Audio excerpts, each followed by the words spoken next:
성경 말씀을 함께 봉독하겠습니다. 잠언 25장 13절입니다. 오늘은 존경하는 홍성건 목사님께서 우리 교회에 오셔서 귀한 말씀을 전해 주십니다.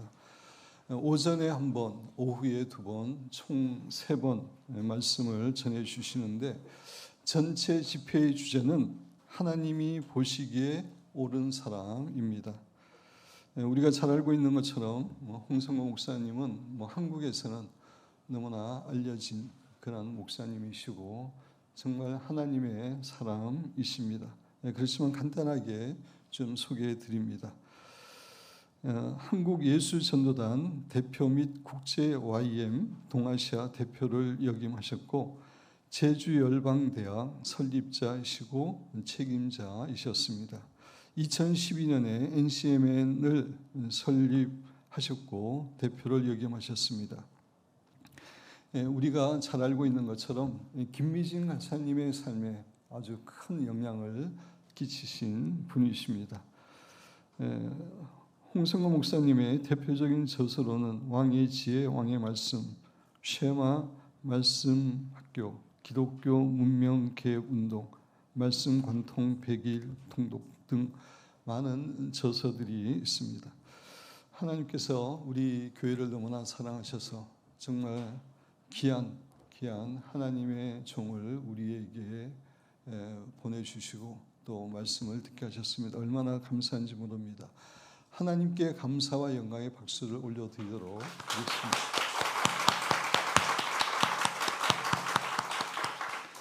또 우리들에게 이렇게 기쁜 또 놀라운 축복을 허락하여 주셨는데 웃지 않을 수 없습니다. 우리 기쁨으로 함께 웃도록 하겠습니다.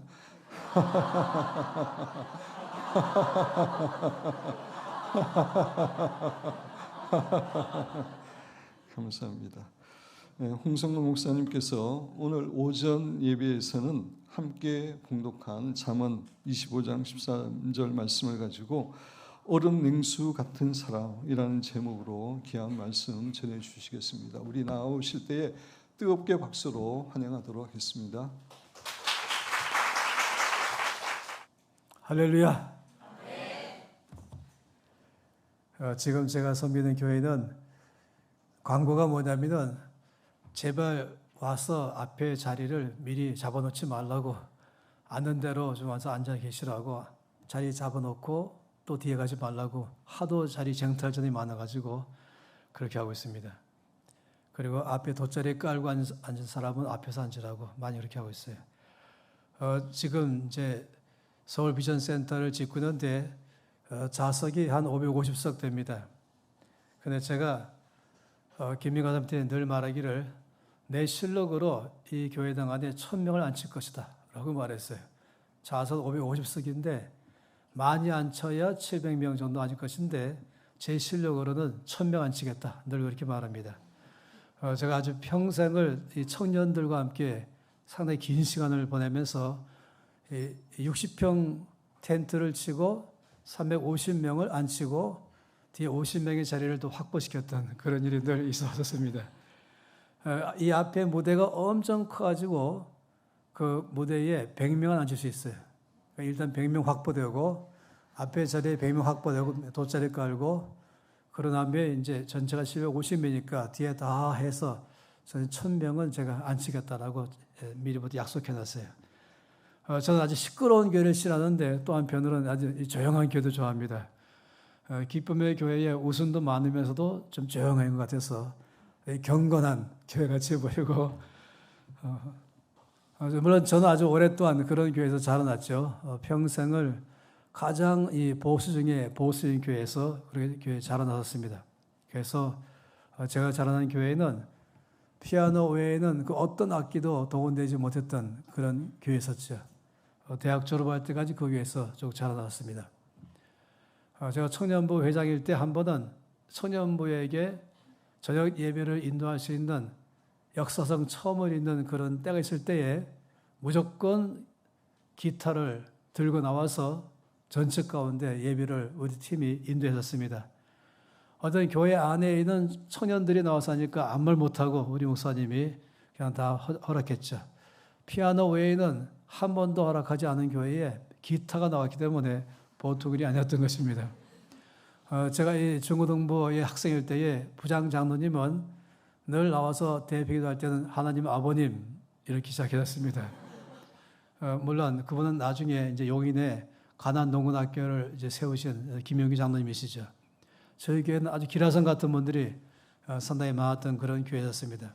그리고 신학적으로는 근본주의 신학 가운데서 자라나 있었고 모든 은사들은 초대교회 때 끝났다라고 말씀하시는, 그래서 말씀에 아주 깊이가 있는 그런 교회에서 쭉 자라나고 대학 졸업하면서부터 이제 선교단체의 전인관서로 들어가면서 그때부터 지금까지 사역자 길을 걸어왔습니다. 교회 목회에 저희 부르심이 아니어서 다임 목회를 한 적이 없고 항상 옆에서 목회를 돕는 사역 해왔고 평생 또 교회를 사랑하고 또 교회와 함께 해왔던 것이죠. 제가 선교단체 있을 때라도 이 단체의 아주 근본적인 목표는 어떻게든지 교회를 잘 섬겨서 이 나라의 교회가 부흥하고 힘있게 되게 하는 것에 이 단체의 목표로 뒀었습니다. 이것이 선교단체가 또 할 수 있는 일, 같이 협력해서 큰 역사를 이루려면 먼저 교회가 서야 된다. 이 일은 지금까지 제 마음에 조금 더 변함이 없습니다. 오늘 하루 종일 3번 말씀을 나눌 것입니다. 예상하기로는 대체로 60분 정도씩 강의를 할까 그렇게 생각하고 있어요. 일반적으로 제 평생에 이 강의를 하는 삶을 살았잖아요. 물론 설교할 때도 있었지만 많은 경우에 보통 강의는 90분씩 강의했습니다. 우리 홍 목사님이 저한테 오후 강의는 길게 해도 괜찮다라고 하셨는데 제가 보통은 분위기를 봐가면서 강의합니다. 그래서 어떻게 끝나면 좋을까 좀 생각하고 있으면서 보고 있어요. 일단은 첫 번째 오늘 대회는 60분 설교할 예정이에요. 강의로 적어지는 시간을 확보하고 오후에 2시부터 또 오후에 강의를 하게 되죠. 많으면 70분씩 강의하고 아니면 60분씩 또 강의할 예정입니다. 자, 칠판에 나와 있는 것처럼 이번에 갖고 있는 전체의 주제가 이 앞에 잘 나와 있잖아요. 예레미야 21장 5절 말씀. 누가 디자인을 너무 잘하셨어요. 전체적으로 하나님 보시기에 옳은 사람. 한번 다 같이 제가 너무 좋아하는 성경 전체 가운데서 109절만 뽑는다라고 말한다면 그 109절 안에 들어가는 말씀이 바로 이 구절입니다. 같이 이 말씀을 읽겠습니다. 나는 내 큰 능력과 나의 쳐든 팔로 땅과 지상에 있는 사람과 짐승들을 만들고 내가 보기에 옳은 사람에게 그것을 주었노라. 놀라운 말씀이죠. 하나님께서 창조주이십니다. 눈에 보이는 것, 눈에 보이지 않는 것, 모든 것을 다 지으셨습니다. 이게 만들었다고 말씀할 때에 사람과 짐승들만 말씀하는 게 아니죠. 우리가 창세기 1장 1절부터 아는 것처럼 태초에 하나님이 천지를 창조하시다. 이 말씀은 하늘과 땅만 말하는 것이 아니라 보이는 것, 보이지 않는 것, 모든 것 다 말하는 것입니다. 그 속에는 지혜도 포함되고 또 지식도 포함되고 능력도 포함되고 재능도 포함되고 그리고 사람에게 주시는 재물도 포함하고 모든 것 다 하나님이 주인 되십니다. 온 성경은 언제든지 하나님은 모든 것을 만드시고 그리고 그 모든 것의 주인 되신다라고 말씀하십니다. 그런데 놀라운 사실은 하나님이 모든 것을 만드시고 그냥 소유하시는 분이 아니라 하나님 이것을 나눠주기를 좋아하시는 것이에요. 그리고 나눠줄 수 있는 대상으로 사람을 주께서 지으셨죠. 오후 시간에 그 말씀을 좀 더 보겠지만은 하나님은 사람을 온 땅에 대한 하나님의 그 계획의 파트너로 불렀습니다. 우리 모두를 동역자로 부른 것이죠. 코워커로 부른 것입니다. 그래서는 하나님이 세우신 그 계획에 우리를 종으로 부르신 것 이상으로 동역자로 불러서 함께 일하기를 바란 것이에요. 그런데 모든 사람이 다 주 앞에 쓰임받기를 바라지만은 그렇다고 모든 사람이 다 쓰임받는 건 아닙니다. 주님은 모든 사람을 사랑하시지만은 그렇다고 모든 사람을 다 쓰는 것은 아닙니다. 다 쓰고 싶지만은 그렇지만은 거기에는 조건이 있는 것입니다.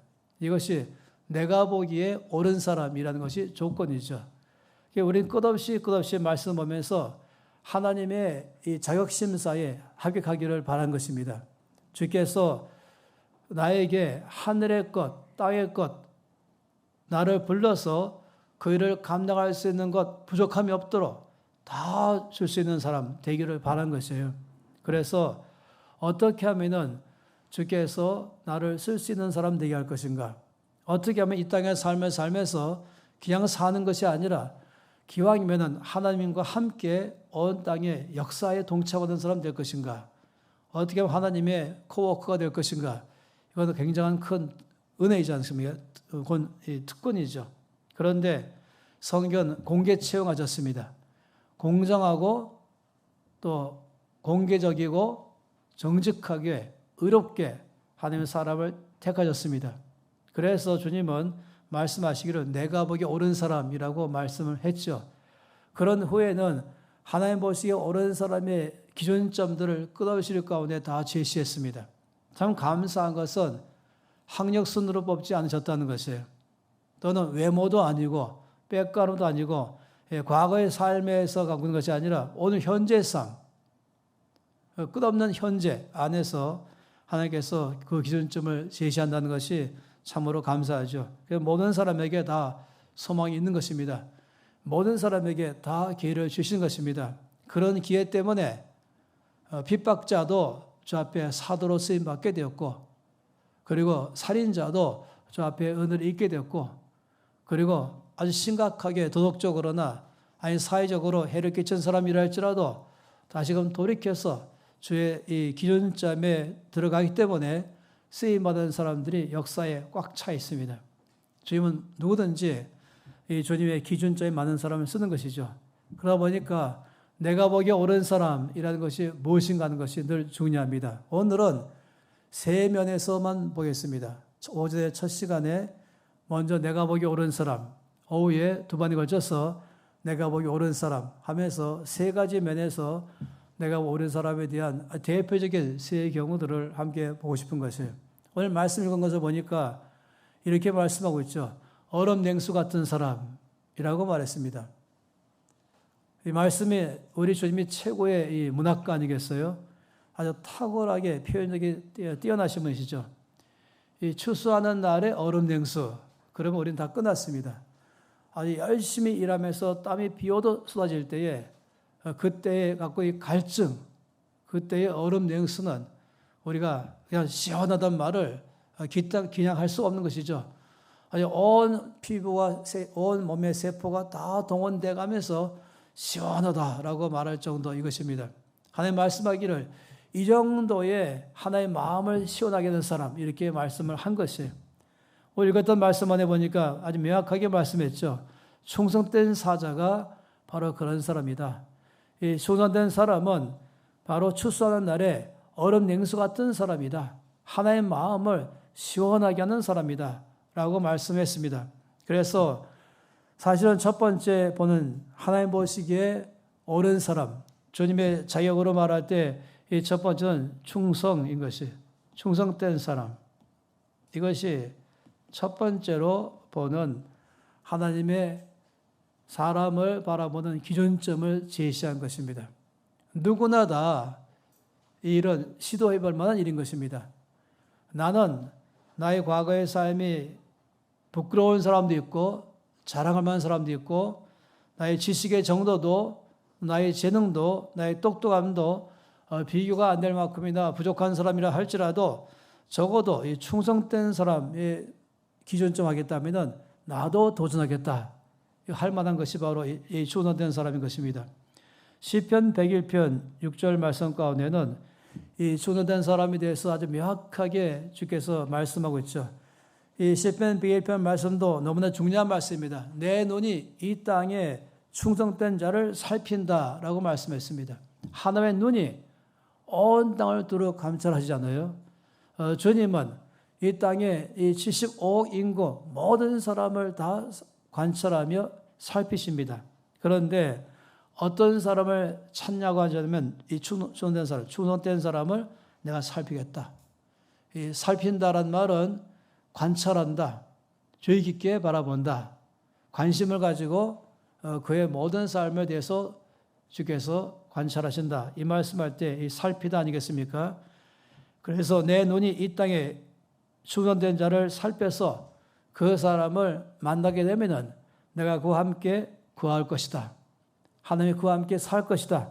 그리고 완전한 길에 행하는 자가 나를 수종하리로다. 이렇게 말씀했어요. 시편은 시 아니겠습니까? 그래서 같은 단어를 반복하는 일을 피하는 것이죠. 일반적으로 한 절마다의 오늘 말씀처럼 매일편 6절처럼 내 눈이 이 땅에 순응된 자를 살펴 나와 함께 거하게 하리니 완전한 길에 행하는 자가 나를 수종하리로다. 이 말씀할 때 이 뒷부분의 구절은 바로 앞의 말씀의 똑같은 의미를 달리 표현한 것이 이런 것이 시편에 엄청 많이 있어가지고 다른 구절이 아닌 것입니다. 좀 더 보충하고 좀 더 보강하고 좀 더 이해하기 쉽게 다시 한번 설명한 것이죠. 그래서 완전한 길, 성경에 여러 차례 이 완전한 길 또는 온전하게라고 말할 때는 많은 경우는 이 충성된 사람을 가리켜서 말하는 것입니다. 예를 들어 말한다면 욥기를 주께서 자랑스럽게 소개할 때도 그와 같이 온전하고 정직하여 이럴 때 이 온전한 말씀은 시편 116절 말씀처럼 충성된 사람을 말하는 것입니다. 충성된 사람. 그래서 주님이 첫 번째 중심에 주님 보시기에 옳은 사람의 특징은 이 충성된 사람이다 라고 말씀을 하고 있습니다. 우리가 말씀을 보다 보면 너무너무 재미가 있어요. 말씀은 마치 퍼즐 게임 같습니다. 우리가 한 개 1000개의 조각된 퍼즐 가지고 맞춰가다 보면은 전체 큰 그림을 알게 되잖아요. 이 조각은 어디에 있는 것인가 하는 것처럼 주님은 말씀을 여기저기 퍼뜨려 놨습니다.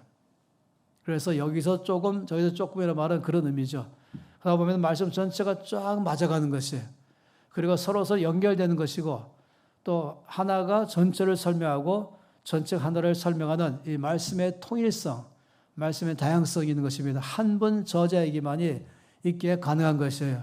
이 말씀이 40명에 기록한 사람이 있고 시간적으로 1600년 동안 걸쳐 있고 이 사람들이 한 번도 한 자리에 모여가지고 마치 대학 입시 출제하는 것처럼 어떤 방향으로 출제할까 모여서 의논하는 것처럼 이 40여 명의 사람들이 한 자리에 모여서 어떤 방향으로 말씀을 기록할까라고 모여서 의논한 적이 없다는 것입니다. 서로 만나지 못한 경우들이 대부분의 사람들이죠. 그렇지만은 시대가 다르고 장소가 다르고 환경도 다르고 문화가 다르고 배경도 달랐습니다. 그렇지만은 온 세원 전체가 마치 굿을 깨듯이 하나로 다 연결됩니다. 왜냐하면은 한 번 저자이기 때문인 것이죠. 성령께서 성령의 저자이십니다. 그리고 이 40명을 성령으로 충만케 하심으로 주의 뜻을 충분히 전달할 수 있도록 그들을 통해서 일하신 것이죠. 저는 언제든지 바울이 말하기를 이렇게 저는 한 적이 없습니다. 베드로가 말하기를 한 것이 아니죠. 혹시 성경 말씀인 것처럼 성령께서 바울을 통해서 말씀하시기를 할 수 있겠지만 저자가 바울이 아닌 것입니다. 물론 한편으로는 또 저자가 바울이에요. 그래서 이중 저작서를 많이 말하죠. 공동 저자로. 왜냐하면 놀랍게도 40여 명의 전혀 다른 사람들이 썼지만 내용은 통일되어 있는데 쓰는 형태나 형식들과 갖고 있는 여러 이 백그라운드 콘텍스트는 다 달라요. 바울이 갖고 있는 성향과 모세의 성향, 바울의 백그라운드와 모세의 백그라운드를 그대로 100% 사용하시면서 바울의 정서와 바울의 사고체계 그리고 그 삶에 갖고 있던 방식들 아니 모세는 모세대로 아니면 베드로는 베드로대로 각 사람의 성향과 기질과 사고방식을 100% 사용하시면서 선생님께서 말씀하기 때문에 언뜻 보면은 바울이 말한 것처럼 보이는 것이 내가 누구를 만났을 때에 내가 이런 겪었을 때 이렇게 설명하기 때문에 마치 바울처럼 보이지만 그것을 통해서 선생님께서 우리 가운데 주의 말씀을 전하신 것입니다. 그래서 말씀 볼 때마다 바울을 넘어서서 주께서 나에게 말씀하는 것이 무엇인가 여기 늘 길을 기울이는 게 필요한 것이죠. 어쨌든 제가 좀 일부러 보너스를 말씀드린 것이에요. 사용하면서 보면서 여기 왜 청년들이 많아가지고 제가 아주 기분이 좋아 들었습니다. 제가 평생 청년과 함께 살고 있고 청년의 기준은 일단 35세까지를 1차 기준으로 말합니다. 45세부터는 제가 주로 화석이라고 말합니다. 굳어가지고 변화될 기미가 전혀 보이지 않아서 45세 이상이 변화됐다면 정말 선역사이다라고 말하는 것이에요. 제 나이는 20살은 넘었고 80은 안 됐습니다. 이 안에 제 나이가 들어가 있습니다. 거의 지금 위에 접근하고 있는 중에 있어요. 제 마음은 대한민국 어떤 청년보다도 훨씬 저는 이 flexible, available 해서 이 변화에 주께서 말씀하실 때 쉽게 응답하는 사람 되기를 바라는 게 제 소망이에요. 오늘 제가 예배 드리면서 혹시 오늘 내가 설교를 영어로 해야 될 것이 아닌가 마음이 들 정도로 어디보다도 영어로 많이 예배 드리다 보니까 아마도 영어로 설교해도 문제가 안 되는 교회구나라고 제가 알고 있습니다. 제 2강 때도 영어로 해볼까 하는 마음이 드는 것이에요. 이 충성된 사람, 성경 말씀 보다 보면 해답이 다 나와 있어요. 정답은 이미 다 와 있어요. 어렵지 않죠. 정답도 알고 이제 내가 살아만 내면 되는 것입니다. 주께서 내 마음에 내가 보기에 옳은 사람을 내가 그에게 다 준다라고 말씀하시고 이제 이 말씀을 주께서 그 중에 하나가 충성된 사람이다 하니까 금방 아는 거죠. 아, 충성된 사람이야말로 하나님의 마음에 옳은 사람이구나. 이걸 벌써 아는 것입니다. 그리고 이제 또 주께서 보이신 것이 있습니다. 사도행전 13장 22절 말씀 보면은 또 주께서 한 사람에 대해서 소개를 하고 있죠. 이 말씀은 또한 중요하게 말씀하고 있는 것입니다. 사도행전 13장 22절 한 절 말씀에는 패하시고 다윗을 왕으로 세우시고 증언하여 이르시되 내가 이새의 아들 다윗을 만나니 내 마음에 맞는 사람이라 내 뜻을 다 이루리라 하시더니 우리 주께서 다윗에 대해서 지금 말씀하는 것입니다.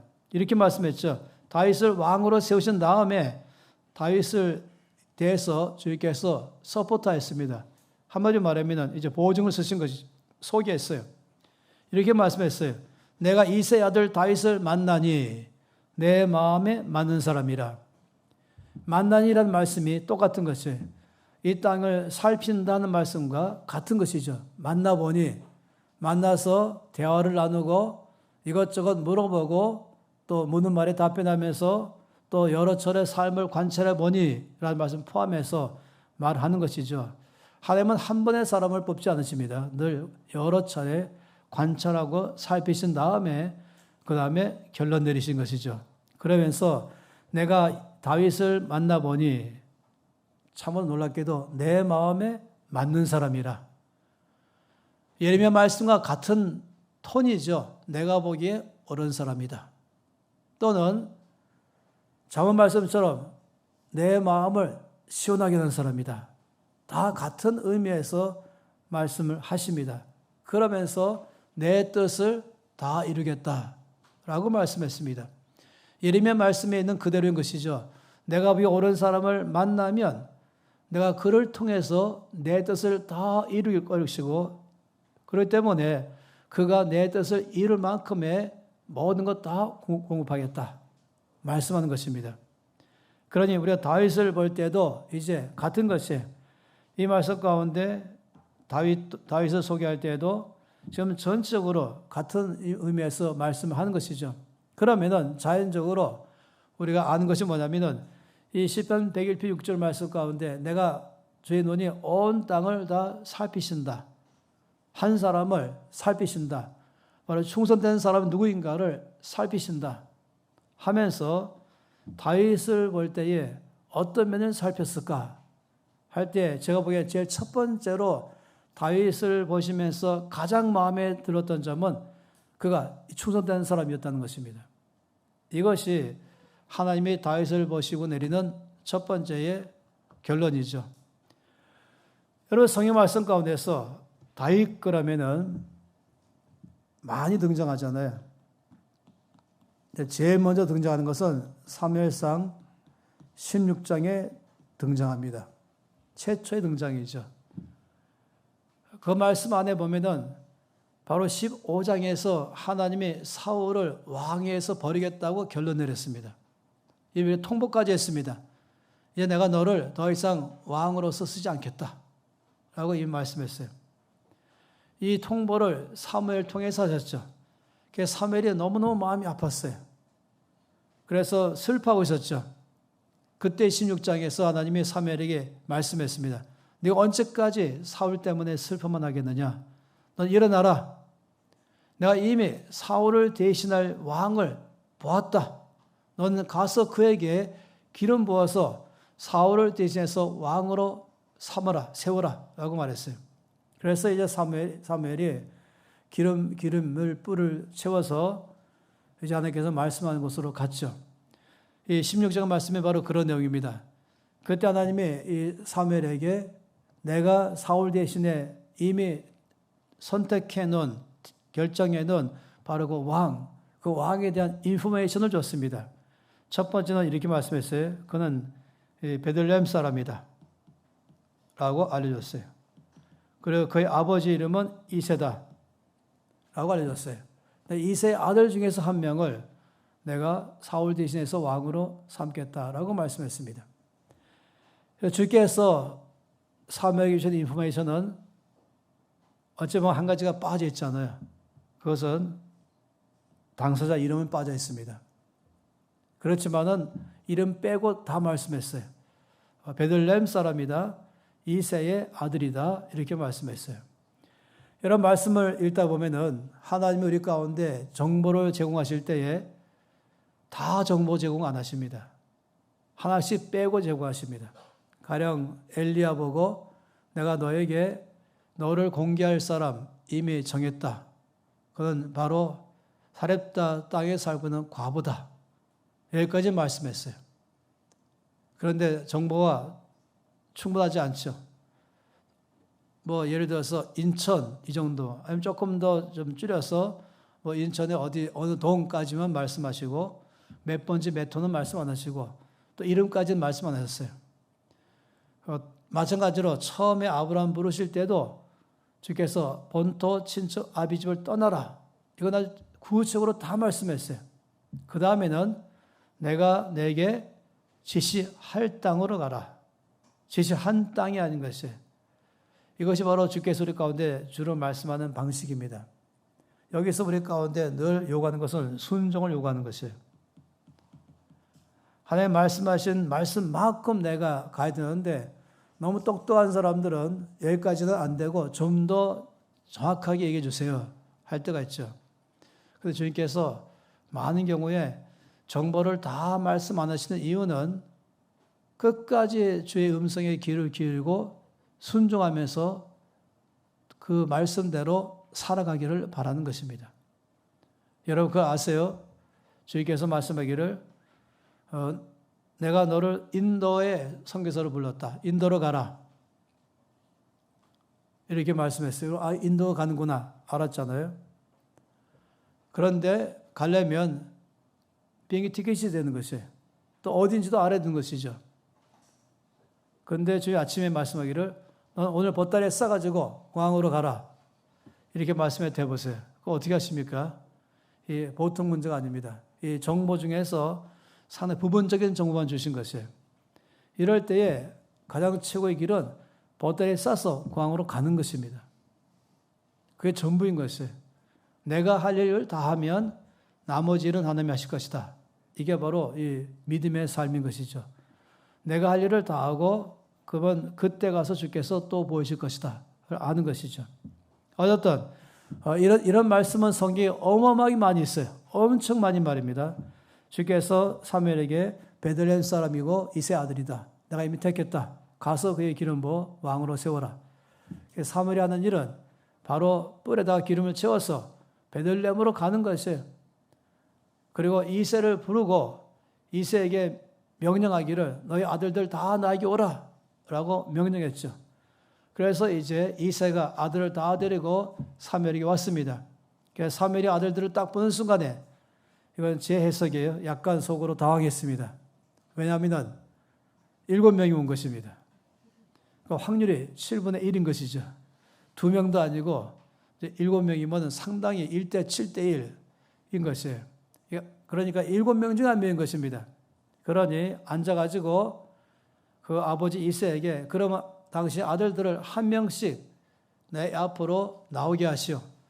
내가 면접 보겠습니다. 하나님이 누구를 택하셨는지 내가 보겠습니다. 이게 그가 할 수 있는 전부였습니다. 그래서 첫 번째 아들부터 그 앞으로 나오겠죠. 아주 너무너무 멋있고 그리고 늠름한 청년이 나왔습니다. 이 사무엘이 얼마나 첫눈에 봐였는지 바로 엉덩이를 들기 시작했어요. 손이 뻗치기 시작했죠. 기름불을 잡으러 말입니다. 가기 시작했어요. 그런데 주님께서 아니다. 내가 그를 택하지 않았다. 더 놀라운 사실은 내가 이미 그를 버렸다. 이건 굉장한 것이에요. 그 이름은 엘리압인데 사람은 외모를 보거니와 나 여호와는 중심을 본다. 사람은 그 용모와 신장을 보지 마라 라고 말했어요. 이 첫 번째 아들 이 엘리압에 대해서 주께서 말씀하기를 용모와 신장을 보면 안 된다. 이게 바로 외모죠. 두 가지가 다. 사람은 외모를 본다. 요즘의 말로 표현한다면 뭐 용모 그러면 이제 얼짱인 것이에요. 신장은 당연히 몸짱입니다. 모든 여성들이 좋아할 수 있는 조건이 된 것이죠. 그런데 이건 외모인 것이에요. 사람은 외모를 보거니와 나 여호와는 중심을 본다. 이것이 우리 모두 가운데의 굿뉴스입니다. 못생겨도 나는 가능하다. 학력이 떨어져도 나는 가능하다. 어떤 사람은 늘 올 A를 받으면서 입학도 수석이고 졸업도 수석했는데 그러면 하나님이 자동차 쓸 것이다. 아니에요. 아마도 하나님 프리미엄 줄 거다. 아니에요. 절대 그렇지 않아요. 공정하게. 꼴찌로 들어가서 꼴찌로 졸업해도 주께서는 중요한 게 중심인 것입니다.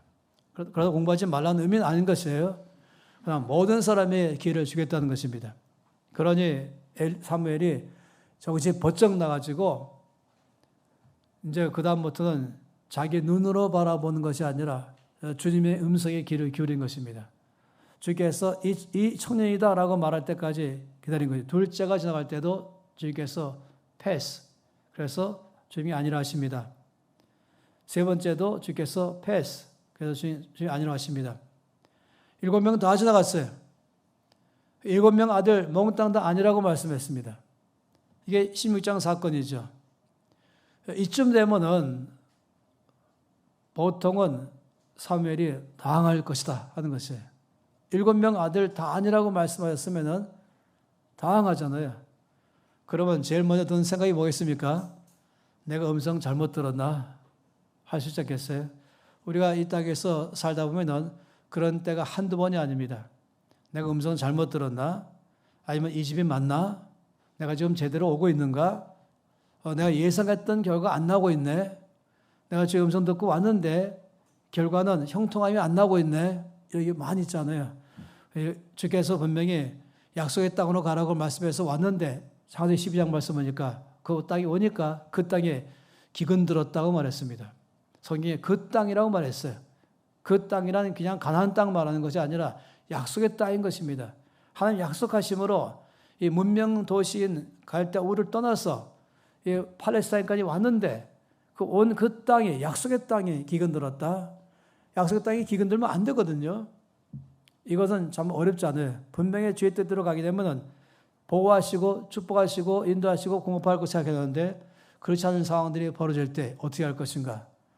이 아브라함이 실패했죠. 바로 보따리에 싸서 애굽으로 내려갔습니다. 이거는 믿음으로 출발했다가 불신앙으로 진행되고 있는 삶의 이야기죠.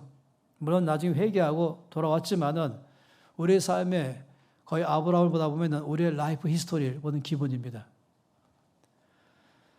그런데 사무엘이 놀란 사람이에요. 7명 다 지나가도 아닐 때에 너무 빨리 결론 내리지 않았다는 것이에요. 이 jump to conclusion. 그러니까 결론에 점프한다. 그러니까 너무 빨리 결론 내리는 것. 이게 우리 신앙생활의 위험 요소입니다. 즉각적으로 내가 잘못 들었나? 즉각적으로 저 사람 잘못된 사람이네. 이런 식으로 나에 대해서 남에 대해서 노빨리 결론 내리는 것, 이건 참으로 위험하죠. 하나님의 음성에 귀를 기울이는 삶을 살아가는 것이야말로 정확한 결론 내릴 수 있고 정확한 판단력을 가질 수 있는 것입니다. 사무엘이 놀라운 사람이에요. 질문이 뭐냐면은 당신 이 아들 다 왔습니까? 이 질문했어요. 굉장하죠. 이 아들이 전부 다입니까? 보통은 이렇게 생각해요. 적어도 사무엘 같은 존재면 왕보다도 더 높은 위치였거든요. 그 사무엘이 오라 그랬으면은 그러면 아들 머리 뉴욕에 있어도 당장 보드레에 싸서 날아오라고 하지 않겠어요?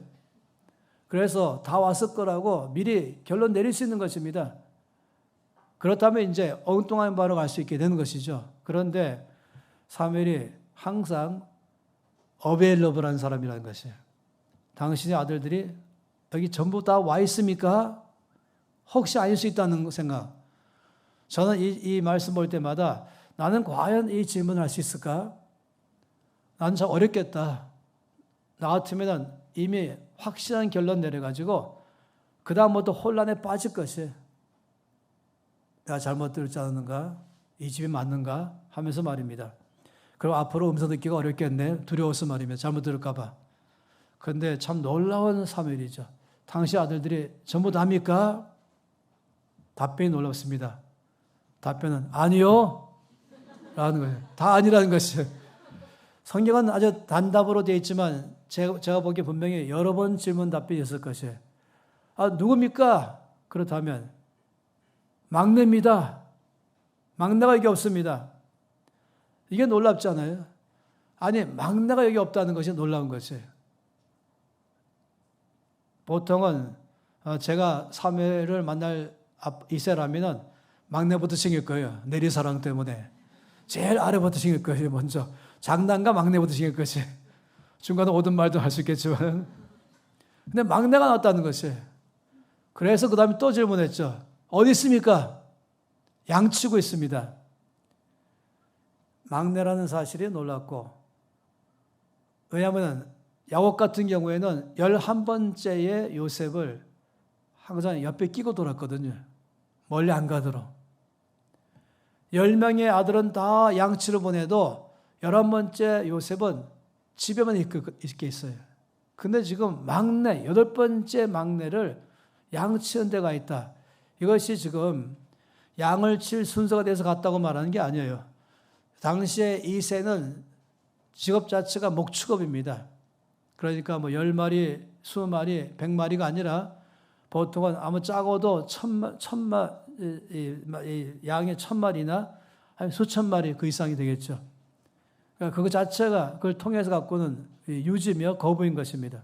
그러니 양 치는 것이 집에 나갔다 집에 데려오는 그런 뭐 몇 마리의 양을 말하는 게 아니라 아예 서울로 말하면 뭐 1000안쯤이든지 멀리 거기에 따로 좀 풀이 많이 있는 곳 넓은 들판에 그 양 오리를 만들어 놓고 거기에서 늘 있으면서 살면서 그리고 양을 돌보고 있는 그리고 거기에는 또 양을 다임 말고도 몇 사람을 더 목자를 세워서 또 키울 수 있는 그걸 포함해서 말할 수 있는 것이죠.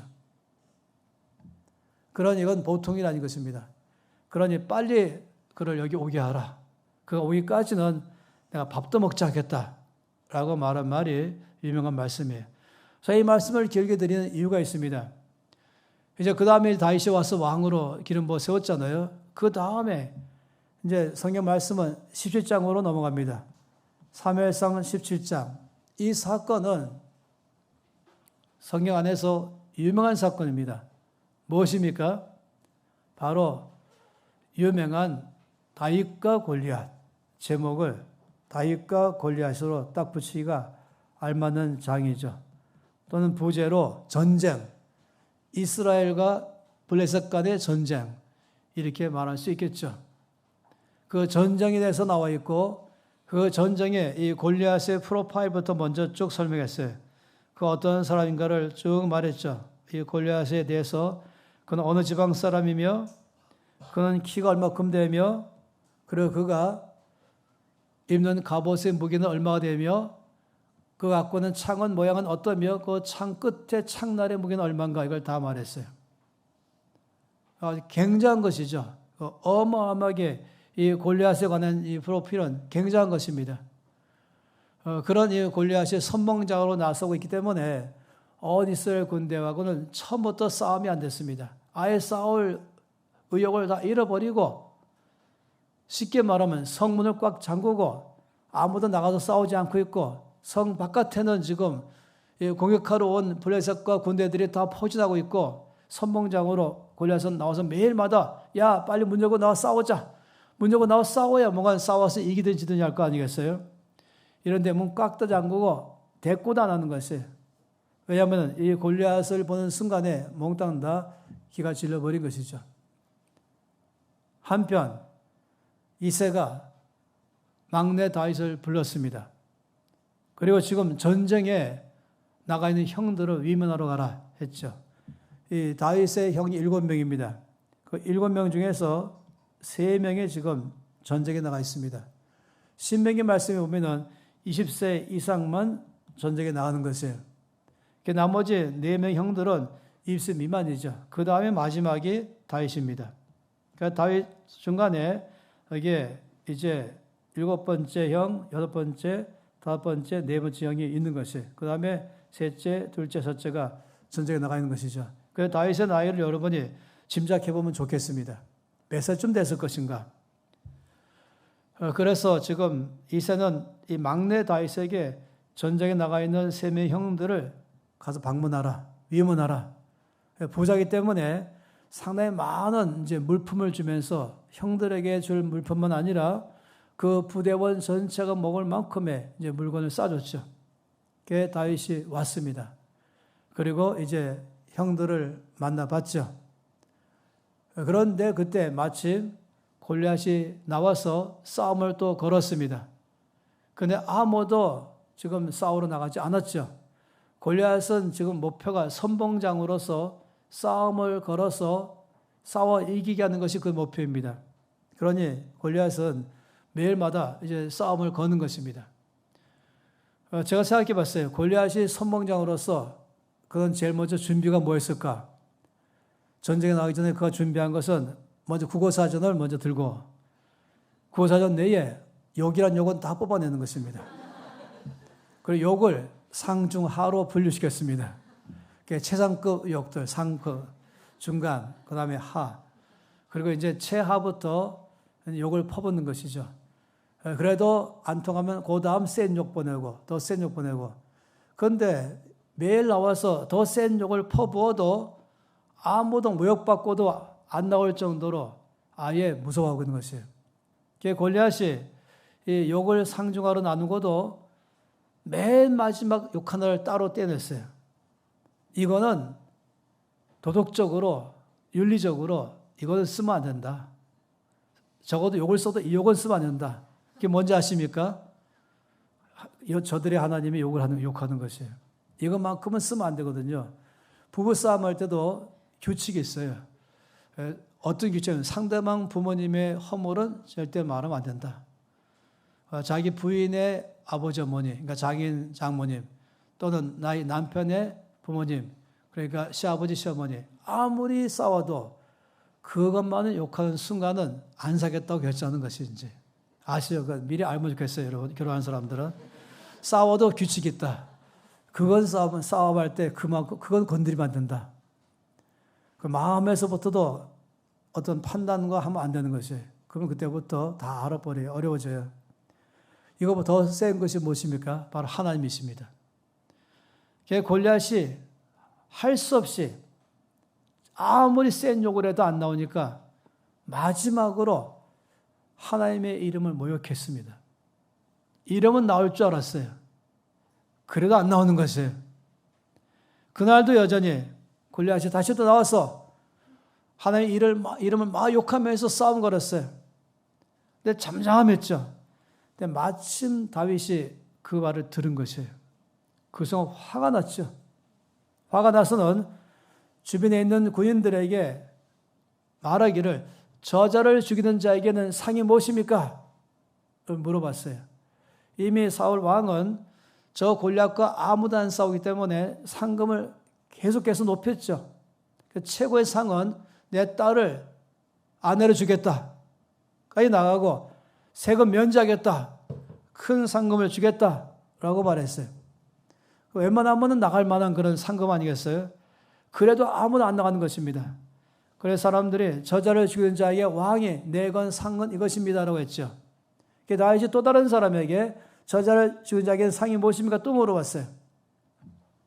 이럴 때에 이제 물론 큰형 엘리압이 이 말을 듣고 화가 나기 시작했었죠. 이 얘기는 이번 할 말씀 아니고요. 다윗이 이렇게 왜 말한지 아시죠? 이 다윗은 지금 소년이고 목동이지만 전쟁의 규칙을 아는 것이에요. 왕이 허락할 때만 나갈 수 있는 것입니다. 그러니 지금 다윗은 저 골리앗과 싸우겠다는 의지를 왕이 드러내는 것입니다. 그런데 제가 왕한테 갈 수 있는 길이 없는 것이에요. 그래서 왕에게 자기가 말하는 말이 들리도록 얘기한 것입니다. 드디어 다윗이 예상했던 대로 누군가 사울 왕이 가서 말했습니다. 왕이시여, 지금 저 골리앗과 싸우겠다고 자원자가 나섰습니다. 사울 왕이 얼마나 기뻐하겠어요. 당장 그를 데려오라. 벌써 며칠 동안이나 아무도 안 나섰는데 드디어 나왔다니 당장 그를 데려오라. 이 전쟁터에서의 왕의 막사는 좀 큰 막사 아시죠? 왕의 막사가 있고 왕의 자리가 있고 거기는 이 참모 회의를 할 수 있는 그런 공간이 있습니다. 한쪽은 장군들이 쓰고 한쪽은 이 문신들이 있겠죠. 주로 신하들이 양쪽에 섰어요. 그리고 모두가 다 궁금했어요. 이 사울 왕 말고도 저 골리앗과 싸우겠다는 자원자가 누군가 나름대로들 머릿속에 예상해봤지만 다 이미 아닌 걸 알았기 때문에 도대체 우리가 아무도 후보자의 이름이 떠오르지 않는 것이 이때까지 알던 모든 사람은 다 안 나갔기 때문에 이미 알만한 사람은 다 없거든요. 그러니 모두 궁금했습니다. 저 골리앗과 싸우겠다고 나온 자원자가 누구냐? 그래서 이 사울 왕도 눈이 천막 있고 모든 신하들도 마음이 다 천막 있고 드디어 병사가 다윗 데리고 왕의 막사 앞으로 와서 왕이시여 자원자 왔습니다. 빨리 들여보내라. 그리고 드디어 막사 안으로 다윗이 들어오셔야겠습니다. 여러분이 사울 왕이면 어떻게 했어요? 제가 바라고 기대했던 이 용사가 아닌 것이에요. 그러니까 다윗은 평균 키였거든요. 제가 15세로 생각해요. 15세의 중3 된 남학생. 호리호리하고 복장은 지금 양치기 복장으로 이 왕의 천막 안으로 발을 딱 들어놓은 순간 사울 왕이 속으로 침착하자. 실망의 말은 절대 하지 말자. 용기는 얼마나 가상하냐. 할 수 있는 대로 격려만 해주자. 아마 이런 마음을 갖고 있어요. 모든 장군들과 신하들이 몽땅 천막 안으로 들어오고 있는 다윗을 바라봤죠. 그리고 모두가 다 충격에 빠졌습니다. 그런데 다윗, 말씀 속에 보니까 다윗이 웬만한 사람이라면 왕이 있는 그 안으로 들어갈 때 떨며 들어가거든요. 근데 다윗은 담대하게 그리고는 성큼성큼 뚜벅뚜벅 걸어서 왕 앞에 가서 딱 말했죠. 왕이시여 저자로 말미암아 두려워하지 마십시오. 제가 나가서 저자와 싸우겠습니다. 라고 다윗이 아주 성경 말씀에 단호하게 말했습니다. 이때 사울 왕의 말투가 아주 부드럽게 말하고 있는 것이에요. 한국말로 봐도 아주 부드럽게 절제된 언어를 쓰면서 다윗에게 말했죠. 사울이 다윗에게 말하기를 내가 가서 저 블레셋 사람과 싸울 수 없으리니 너는 소년이요 그는 어려서부터 용사다 라고 당연한 말을 한 것입니다. 저 골리앗은 키가 2m 90이거든요. 그런데 어려서부터 용사다. 너는 소년 아니냐? 이쯤 되면은 이제 한풀 꺾일 만하지 않겠어요? 왕이 한마디로 너라고 말한 거죠. 너는 안 돼라고 말한 것입니다. 이때 다윗이 사울에게 제가 왜 될 수 있는지를 설명을 했습니다. 이것이 제가 109절 중에서 여기로 들어가는 것이에요. 이 어마어마한 구절이죠. 제가 읽겠습니다. 이 17장 말씀 가운데 34절 말씀부터 37절까지 말씀에 나오는 이 다윗의 왕 앞의 말은 대단합니다. 다윗이 사울에게 말하되 주의 종이 아버지의 양을 지킬 때에 사자나 곰이 와서 양떼에서 새끼를 물어가면 내가 따라가서 그것을 치고 그 입에서 새끼를 건져내었고 그것이 일어나 나를 해하고자 하면 내가 그 수염을 잡고 그것을 쳐 죽였나이다. 주의 종이 사자와 곰도 쳤은즉 살아계시는 하나님의 군대를 모욕한 이 할례받지 않는 분의 사람이니까 그가 그 짐승의 하나와 같이 되리이다. 다윗이 지금 자기의 경험을 말했습니다. 제가 아버지의 양을 지킬 때에 사자나 곰이 와서 양떼 중에서 제일 어리버비한 새끼 양을 물고 달아날 때에 내가 쫓아갔습니다. 그래서 그 입에서 새끼 양을 건져내었습니다. 그때 사자나 곰이 화가 나서 나에게 달려들면 내가 그 수염을 잡고 쳐 죽였습니다. 제가 이 곰과 사자도 쳐 죽였은즉 이 할례받지 않은 자 똑같이 죽게 될 것입니다. 그는 지금 이 곰과 사자와 골리앗을 비교하면서 말한 것입니다. 여러분, 이 곰과 사자가 얼마나 굉장한지 알지 않습니까? 자, 이전에 뉴욕 갈 때는 옛날에는 앵커리지로 늘 쉬어서 갔었는데요.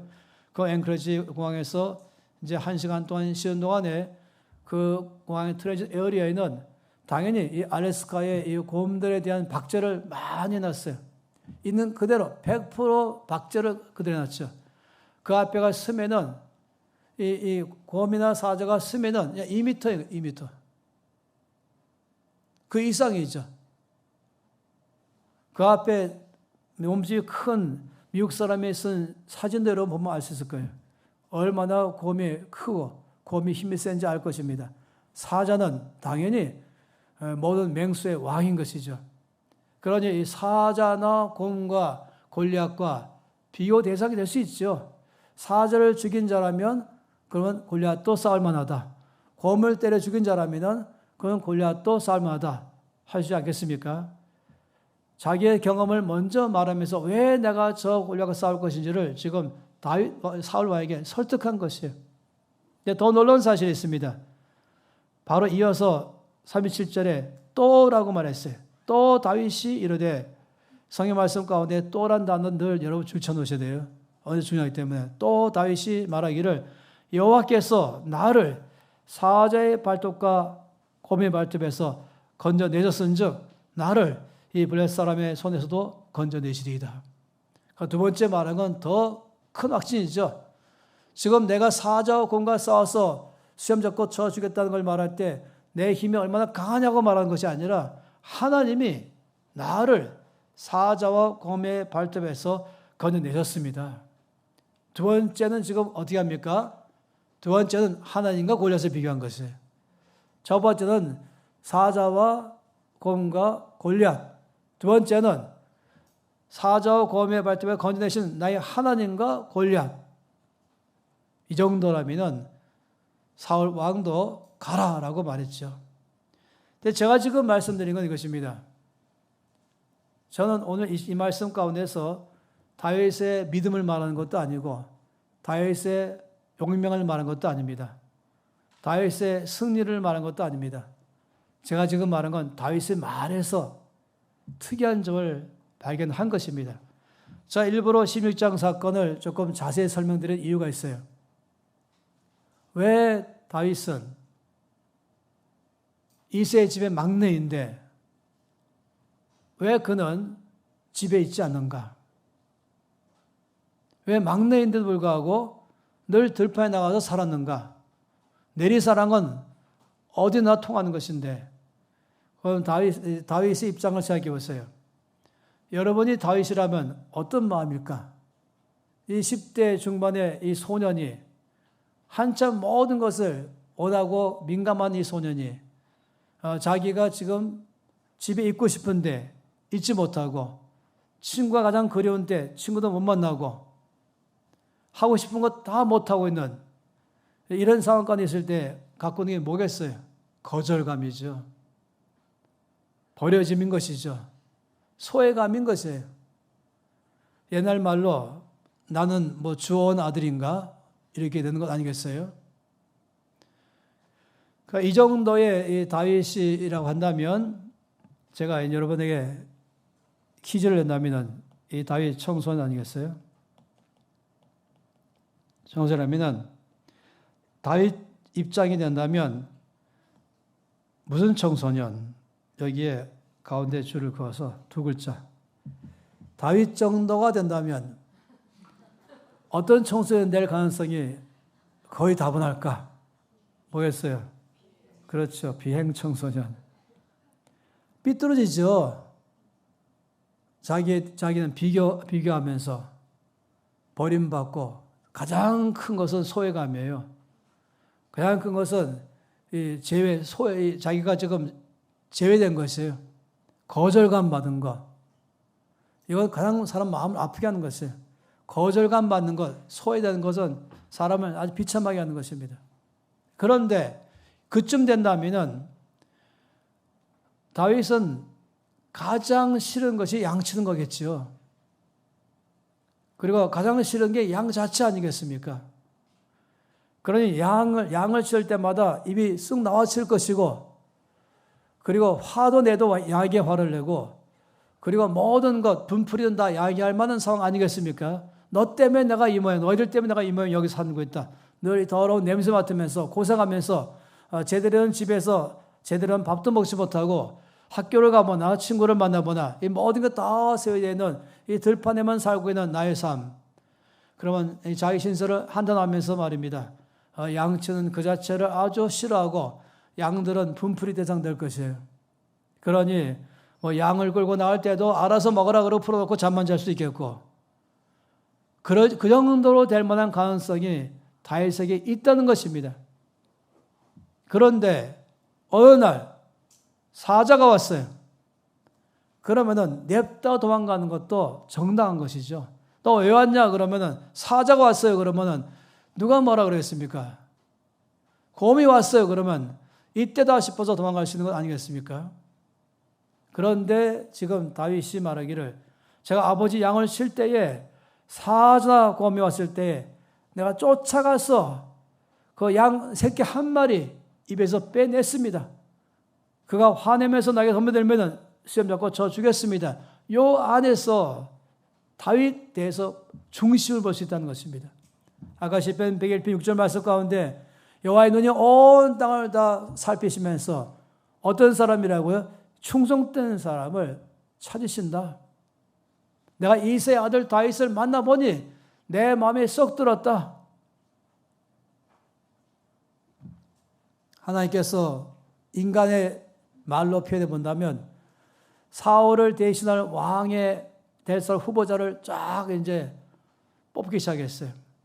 당연히 서울대학도 가고 우리 목사님이 서울 농대 나오셨더라고요. 서울대도 가서 쫙 보면서 도서관도 가보고 또 식당도 가보고 교실도 가보고 그러면서 어떻게 사는가 다 하면서 메모를 쫙 후보자 메모를 쫙 적었죠. 또 지방대학도 가보고 삼성연구소도 가보고 뭐 모든 사람이 후보자니까 다 적었죠. 이제 한 도시에서 이제 후보자를 명단을 작성하신 다음에 다음 도시로 가는 길이 마침 들판에 있었어요. 그 들판 가다 보니까 양떼가 쫙 흩어져서 풀 먹고 있는 아주 한가로운 장면이 있는 들판이었어요. 마침 거기에 돌 있어갖고 우리 하나님이 좀 쉬시려고 돌 위에 앉아 계셨죠. 갑자기 저기서 목동에 이제 노래소리가 나왔어요. 여호와는 나의 목자시니 부르는 노랫말입니다. 근데 노래 들으면서 저희는 기분 좋게 이제 노래 감상하면서 앉아 계시는데 갑자기 우리 하나님의 눈이 점점 커지기 시작했어요. 하나님의 눈에만 보이는 게 있었어요. 저 양떼들이 수천 마리가 쫙 있는데 저 멀리 웅크리고 있는 사자 말입니다. 저 사파리를 한 15번 했습니다. 굉장히 영광이죠. 그것도 어마어마한 곳은 말입니다. 사자 만나는 건 늘 영광이에요. 그러니 하나님께서 사자를 보신 거예요. 사자 웅크리고 있거든요. 그러나 하나님께서 이제 너무너무 앞이 벌어질 게 궁금했습니다.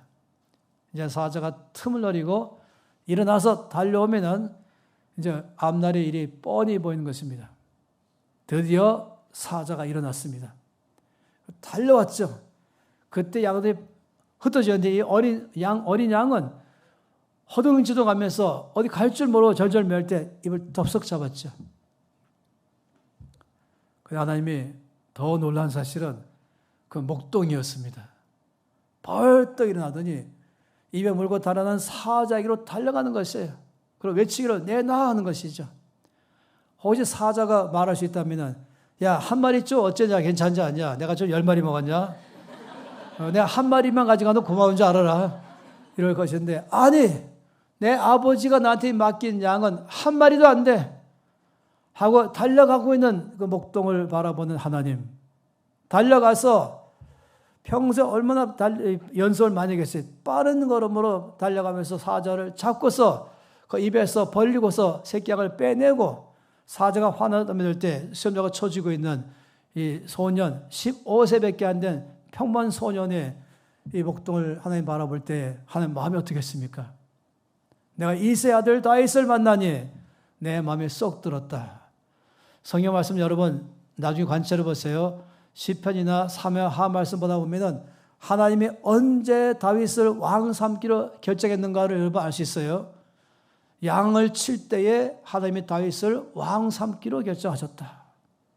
이 말은 단지 미천한 신분이 있을 때를 말한 것만이 아니에요. 훨씬 넘어져서 하나님께서 다윗이 양을 칠 때를 관찰하셨다는 것입니다. 우리는 모든 삶을 관찰하는 것이죠. 이 다윗의 고백 가운데서 무엇을 알 수 있겠습니까? 이 다윗의 행동 가운데서 우리가 어떤 중심이 보이는 것입니까? 바로 충성이 보이는 것이에요. 충성이란 정의는 무엇입니까? 충성의 정의는 남이 알아주든 말든 상관없이 나에게 맡겨진 일은 목숨 걸고 해낸다. 남이 나에서 인정하든 말든 이거 내가 할 일이다 한다면 끝까지 해낸다. 내 기분의 상태에 따라서 내 기분이 안 좋아서 안 하고 내 기분 좋으면 하고 이것도 아니다. 내 기분이 안 좋아도 내가 맡은 일은 끝까지 해내는 사람이다. 이것을 통해서 나에게 유익이 올 것인가 유익하지 않을 것인가 계산하지 아니하고 이건 내가 할 일이다. 끝까지 해내는 게 바로 충성인 것입니다.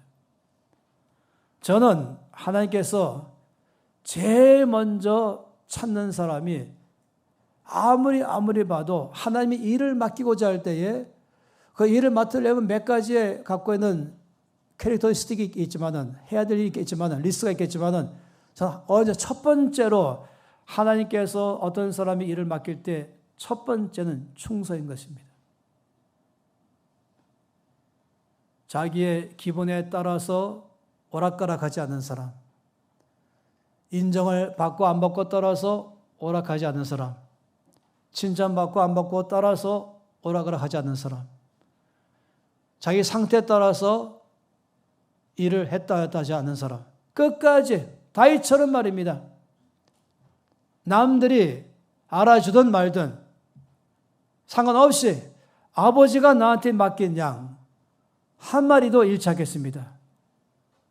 맡아진 일에 끝까지 해내는 사람. 저는 이때까지 살아오면서 주님이 저를 바라볼 때도 이것을 보게 되고 저도 많은 사람과 함께 일하면서 일을 맡길 때마다 똑똑한 사람이 아니라 탁월한 사람이 아니라 말 잘하는 사람이 아니라 충성된 사람이 첫 번째 대상인 것이에요. 일을 묵묵히 끝까지 해내는 사람. 희생해가면서라도 변치 않은 마음, 충성에 대한 한마디는 unchangeable heart겠죠. 변치 않는 마음인 것이에요. 이게 바로 충성이죠. 그래서 레위기 말씀에는 하나님과 우리 사이의 언약 관계를 소금 언약이라고 말한 것이에요. 고대 근동에서는 이 신랑 신부가 결혼할 때에 결혼 언약을 뭘로 한지 아세요? 뭘로 교환한지 아세요? 소금으로 교환했어요. 돌소금으로. 왜냐? 소금은 변치 않는 것이기 때문에. 요즘에 결혼할 때에 언약으로 뭐 하는지 아세요? 금반지라는 것이에요. 왜냐? 금은 변치 않기 때문에. 그래서 18금이든 14금이든 조금 들어가든 반돈이든 다야 말고 금이 중요한 거예요. 결혼의 언약은 금인 것이에요. 나는 이 마음 변치하겠습니다. 흔히 뭐라고 말합니까? 검은 머리가 파뿌리 될 때까지. 부유할 때나 가난할 때나 건강할 때나 병들 때나 이게 질문하잖아요.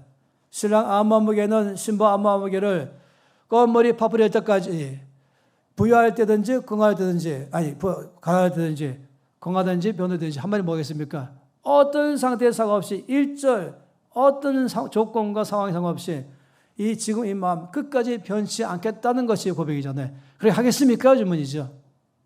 그에 대한 표시로 이 소금을 바꾸는 것입니다. 하나님이 우리에 대한 언약을 소금 언약이라고 말씀하신 것이에요. 충성인 것이죠. 주께서 온 땅에 일을 맡길 때에 능력은 많지만은 자기 기분 따라서 했다 안 했다는 사람에게 누가 맡길 수 있겠어요? 능력 많다고 맡길 수 있는 게 아닌 것이죠. 흔히 그것을 충성과 함께 가는 단어가 성실함이에요. 신실함, 성실함. 이 충성이란 단어와 성실과 신실함은 같이 가는 것입니다. 그러니 오늘 첫 번째, 왜 주인의 마음을 충성된 사람이 시원케 하는가? 바로 맡긴 일을 끝까지 해내기 때문인 것이죠. 여러분, 성경 말씀 가운데서 민수기 12장 말씀에는 하나님이 왜 허금하는 사람 중에서 모세를 택하셨는가에 대한 기준점을 말씀한 게 민수기 12장입니다. 하나님이 왜 모세를 택하여서 출애굽하는 일을 맡겼을까? 여러분 나중에 읽어보세요. 민수기 12장 6절에 8절 말씀에 보게 되면은 말씀하기를 이르시되 내 말을 들으라. 너희 중에 선자가 있으면 나 여호와가 환상으로 나를 그에게 알리기도 하고 꿈으로 그와 말하기도 하거니와 내 종 모세와는 그렇지 아니하니 그는 내 온 집에 충성함이라. 그와는 내가 대면하여 명백히 말하고 은밀한 말로 하지 아니할 것이다. 그는 또 여호와의 형상을 볼 것이다. 모세를 택하신 제일 큰 이유는 충성 때문에 택하신 것입니다. 저는 전임 사역자로 지금까지 23살부터 지역에 살아왔어요. 살아오면서 제 삶에 끝없이 사역자의 롤 모델로 모세를 택했습니다. 저 20대부터 말입니다. 왜 모세인가? 생각해 보세요. 모세가 그 일을 해나갈 때에 유대인들이 유별난 민족이에요. 엄청 변덕이 심한, 불평도 많고 원망도 많고 고집도 세고 의심도 많고 거역도 잘하는 이것이 바로 유대인들인 것입니다. 아주 심하게 말하면 내가 뭐뭐해서 못하겠다 하면서 보따리 싸가지고 갚아버릴 만큼의 일들이 있죠. 그렇게 내 목숨까지 바쳐가면서 열심히 일했는데 나에 대해서 중상모략하거나 나에 대해서 거역하면서 비방하거나 욕을 하거나 이럴 때에는 웬만하면 관둬버리는 것이에요. 이 일은 하나님께서 물론 출애굽하기 위해서는 많은 전문가가 필요한 걸 알고 계셨죠. 모세는 물론 그 외에도 전문가예요. 그러나 그가 40살 때 이미 전문가일 때 하나님 안 쓰였어요. 난 이만큼 공부했으니 쓰겠다 할 때 안 쓰였어요. 80살까지 됐을 때 썼어요. 이 40년 동안 하나님께서 모세에게 어떻게 하셨는가? 충성을 배우게 하신 것입니다. 끝까지 남이 알아주든 말든 내 기분이 좋든 안 좋든 이것이 나에게 유익함이 오든 안 오든 상관없이 이것이 하나님이 나에게 맡긴 일이다 한다면 묵묵히 변찮은 마음으로 목숨 바쳐가면서 끝까지 일을 해낸다면 하는 그런 사람에게 일을 맡기는 것입니다. 그러니 모세가 쓰임받았던 결정적 이유는 그의 중심이 충성된 사람이기 때문에 쓰임받은 것입니다. 하나님 다윗을 쓰신 제일 큰 이유는 바로 다윗이 충성된 사람인데 쓰신 것입니다. 전 디모데전서 1장 12절 말씀을 너무너무 좋아합니다. 디모데전서 1장 12절 말씀에 여기는 이 바울의 고백입니다. 이 바울의 고백이 참으로 놀랍죠. 1장 12절에 이렇게 말씀했어요. 나를 능하게 하신 그리스도 예수 우리 주께 내가 감사함은 나를 충성되이 여겨 내게 직분을 맡기시니. 여러분 이 사실은 여기 세 가지가 있습니다. 첫 번째, 예수께서 나를 능하게 하셨다. 이게 첫 번째예요. 나를 능하게 하셨다. 두 번째, 예수께서 나를 충성되이 여기셨다. 세 번째, 예수께서 나에게 직분을 맡기셨다. 여러분 성경에서 말한 직분은 저는 늘 확신 갖는 것은 교회 직분은 물론이거니와 대통령직도 장관직도 국회의원직도 그 사람이 예수이면 예수에게 매스컴 사업이면 사업 과학이면 과학 예술이면 예술 물론 목회 포함해서 하나님의 일을 말한 것입니다. 하나님께서 하나님의 나라의 일을 맡기실 때에 그것이 바로 직분자인 것입니다. 그런데 이 세 가지를 보세요. 1장 12절은 이 세 가지 사실을 말하고 있어요. 예수께서 나를 능하게 하셨습니다. 예수께서 나를 좋은 때에 여기셨습니다. 예수께서 나에게 직분을 맡기셨습니다. 이 세 가지 중에서 순서가 있어요. 어느 게 제일 먼저인지 아십니까? 제일 먼저는 바로 충성입니다. 먼저 충성을 보시고 두 번째 직분을 맡기시고 세 번째 직분을 감당할 능력을 주시는 것입니다. 이 세상과는 달라요. 세상은 능력을 보고 일을 맡기죠. 근데 하나님은 충성을 보고 일을 맡기고 그 다음에 그 일을 감당할 만큼의 능력을 주신 것입니다. 여러분 아세요? 내 능력으로 일하는 사람과 하나님의 능력으로 일하는 사람과의 결과는 비교 불가능한 것입니다. 아무리 똑똑하다 할지라도 아무리 탁월하다 할지라도 인간의 힘인 것이 한계가 그런 하나님이 나에게 주신 능력으로 일한다 그러면 하나님의 능력으로 일하는 사람과 사람 능력과는 차이가 있죠. 나의 지혜와 하나님의 지혜, 나의 재능과 하나님의 재능 차이가 있는 것이에요. 이 비밀을 알기를 바란 것입니다. 이 첫 번째 사실 가운데서 하나님 보시기 옳은 사람이 첫 번째 충성됨 안에서 이 비밀만 안다면 난 능력이 없어서 일 못하겠어요. 난 일을 할 만한 자격이 없어요. 모든 사람이 자격이 없죠. 하나님께서는 충성된 사람에게 직분 맡기시고 그 사람은 자기가 없는 능력 나오게 하려고 몸부림치는 것이 아니라 최선을 다해서 맡긴 일에 충성할 때 주께서 그에게 능력을 보여주십니다. 능력은 여호와께 속하였다. 이 말씀이 얼마나 많이 있습니까? Power belongs to God 말하는 것이. 그 다음에 wisdom belongs to God 말씀하시죠. 모든 것 다 그것이 지식이면 지식, 재물이면 재물 모든 것 다 주께 속하였다고 말씀드렸습니다. 하나님의 것을 받아서 일한다면 다른 차원인 것입니다. 우리는 내 힘 따라서 일하려고 하지 마시고 맡긴 일에 충성만 다하는 데 관심 가지시면 주님의 힘으로 일하기를 기대하는 것입니다. 하나님께서 나에게 일을 맡기셨다면 나 기대하는 것은 내 능력을 넘어서는 주의 능력을 보여줄 줄 믿는 것입니다. 나의 지혜를 넘어서는 주의 지혜를 보여줄 줄 믿는 것입니다. 내가 갖고 있는 나 인간적인 한계를 넘어서서 하나님의 것을 나에게 부어주심으로 말미암아 일을 하게 할 줄 믿는 것입니다. 그렇기 때문에 이 놀라운 사실을 기억하세요. 여기에서 여기셨다는 단어가 중요합니다. 이 성경에서 말하는 여기라는 단어는 독특한 단어에서 로마서에서도 여기라는 단어를 넘어서 이 다음 결과인 것이에요. 로마서 6장에 여기라는 말씀은 회계장부를 기입하다는 것이에요. 아시죠? 금전줄 앞에 기입하는 것, 입금과 그 다음에 출금, 잔액, 돈 1원도 틀리지 않죠. 모든 들어온 것, 모두 다 나간 것, 잔액 얼마. 이게 회계장부인 것입니다. 이 회계장부를 다 끝났을 때 결과가 결산서가 이 단어인 것이에요.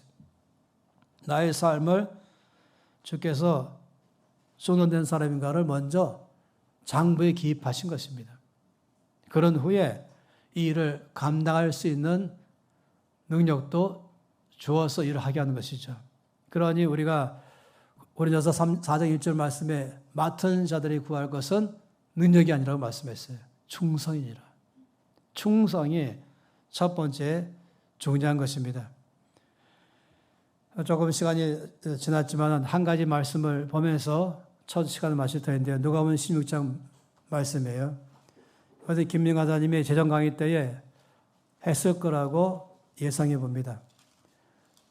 이 누가복음 16장 10절에서 12절 말씀에는 충성해야 할 영역 세 가지를 우리 주님이 말씀했습니다. 지극히 작은 것에 충성된 자는 큰 것에도 충성되다. 지극히 작은 것에 충성하지 않으면 큰 것도 충성하지 않는다. 첫 번째가 지극히 작은 것에 충성하라.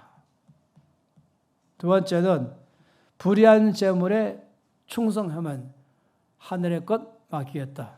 이건 재물이 불의한 재물이 아니라 재물 자체를 말할 때 쓰는 것뿐이에요. 재물에 충성하라. 그리고 세 번째는 남의 것에 충성하라. 그러면 너희 것을 맡기겠다. 재물에 충성하라. 그러면 참된 것 맡기겠다. 지극히 작은 것에 충성하라. 그럼 큰 것 맡기겠다. 기회인 것입니다. 이 도표를 잘 보시면 이 큰 것, 참된 것, 나의 것. 한마디로 말하면 하나님이 나를 쓰고 싶은 영역인 것입니다. 그런데 그 전에 우리 모든 삶의 카테고리 안에 나오는 항목 있잖아요. 항목에 무슨 돈 그러면 이 항목은 지금 주의비인가? 이 항목은 교육비인가? 이 항목은 생활비인가? 라고 나누는 것처럼 세 항목인 거예요. 지극히 작은 것, 그 다음에 재물, 남의 것. 이 세 가지 항목이 우리에게 주께서 살피는 항목인 것입니다. 한마디로 말하면 내 삶의 모든 영역은 여기 세 가지 속해 있어요.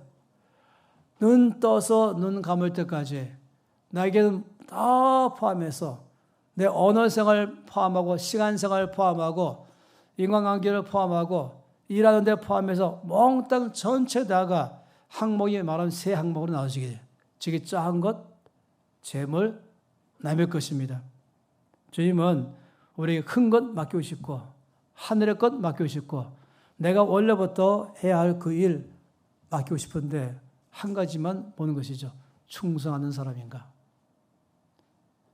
그리고 그런 사람 만나면 주께서 그 사람에게 하늘의 것 맡겨서 그 일을 하게 하셔서 하나님 영광 받게 되는 것이죠. 우리 모든 사람 가운데 도전거리인 것입니다. 저는 이거 도전입니다. 제가 모세를 저의 삶의 롤모델로 삼은 것처럼 저의 삶에서 수없이 사역자의 삶을 살아가는 삶은 만만치 않은 삶입니다. 아니 이 땅에 어느 것 하나 만만한 삶은 없습니다. 회사원 회사원대로, 가정주부 가정주부대로, 학생 학생대로 어느 것 하나 만만한 사업이 일이 없어요. 거기에서 끝까지 모세처럼 나에게 지금 맡긴 일에 최선을 다하자. 그리고 항목은 세 가지. 지극히 작은 것, 재물, 남의 것에 최선을 다하자. 남이 보든 말든 이것이 나의 장래에 소용이 있을 것인가 없을까 그거 따지지 말고 지금 내가 할 거라면 최선을 다하자. 하나님의 장부에 기록될 것이다. 하나님 보시기에 옳은 사람이 되어야 되겠다. 하나님 마음에 쏙 드는 사람이 되어야 되겠다. 하나님 그런 사람 통해서 늘 일하는 것입니다. 함께 이 시간에 두 손 높이 들고 주 앞에 말씀 앞에 응답하겠습니다.